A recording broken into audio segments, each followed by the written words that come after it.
ঝটপট যদি কিছু খেতে মন চায় তাহলে এই রেসিপিটি তৈরি করে খেতে পারেন। বানানো যতটা ইজি, খেতেও অনেকটা মজাদার। আর 5 মিনিটে এই নাস্তাটি তৈরি করে খেতে পারবেন, কোনো ঝামেলা নেই, ঝামেলাবিহীন নাস্তা। নমস্কার, সবাইকে স্বাগত জানাচ্ছি নতুন আরও একটি রেসিপি দেখার জন্য। আজকে আমি 1 কাপ চালের গুঁড়া 1 কাপ ময়দা দিয়ে বিকেলের নাস্তা তৈরি করব। প্রথমে লাগবে একটা 7 আপের বোতল কিংবা জলের বোতল, যে কোনো বোতল নিলেই হবে। সেই মুখটা আমি ছিদ্র করে নিচ্ছি, একটা লোহা দিয়ে পুড়িয়ে এভাবে ছিদ্র করে নিতে হবে। আর ছিদ্রটা যেন বেশি বড় না হয়ে যায়, এদিকে খেয়াল রাখতে হবে।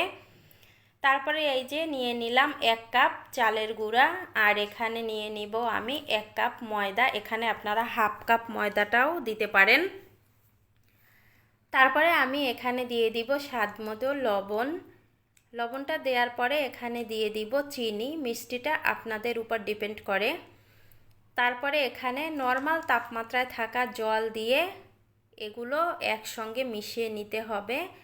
এজন্য আমি একটা হ্যান্ড উইচ দিয়ে মিশিয়ে নিচ্ছি। আপনারা চাইলে হাত দিয়েও মেশাতে পারেন, এটা আপনাদের ইচ্ছে।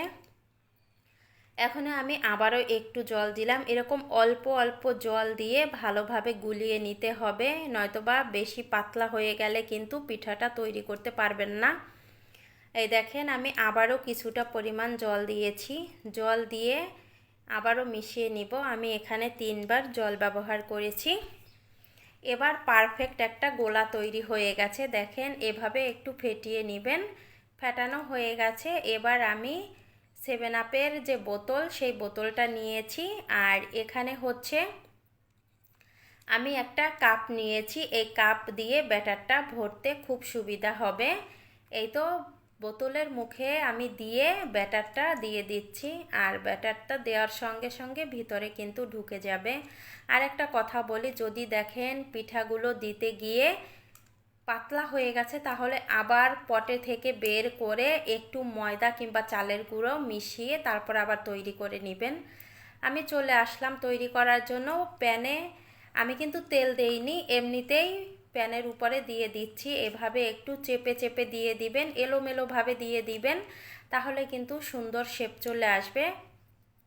আমি যেভাবে দিয়ে দিচ্ছি দেখতেই কিন্তু পাচ্ছেন, আমি এলোমেলোভাবে দিয়েছি। এলোমেলোভাবে দিয়ে 2 মিনিট অপেক্ষা করেছি। যখনই নিচ দিয়ে দেখবেন একটু লাল লাল চলে এসেছে, তখনই এগুলো পাটিসাপটা পিঠার মতো এক পাশ থেকে মুড়িয়ে অন্য পাশে নিয়ে যেতে হবে। দেখেন, সুন্দর একটা কালার চলে আসবে। এখানে একটা গুরুত্বপূর্ণ কথা আমি বলে রাখি, সেটা হচ্ছে এই নাস্তাটি কিন্তু যখন তৈরি করবেন তখন মচমচে থাকবে, আর পরে কিন্তু এটা একেবারে নরম হয়ে যাবে। তাই যখন খাবেন তখনের জন্যই শুধু তৈরি করবেন, তাহলে মচমচে খাবারটা খেতে পারবেন।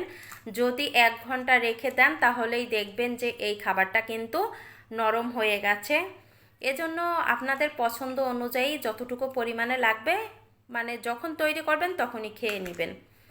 এই দেখেন, আমি আরও একটি পিঠা তৈরি করে আপনাদের দেখিয়ে দিলাম। এভাবে একটু চেপে চেপে নিলেই খুব সুন্দরভাবে আটকে যাবে। সবগুলো পিঠা আমি তৈরি করে নিয়েছি। দেখেন কত সুন্দর হয়েছে দেখতে। দেখতে যেমন লোভনীয়, খেতেও কিন্তু তেমন লোভনীয়। বাসায় ট্রাই করে দেখবেন। ভিডিওটা এখানে এন্ড করলাম।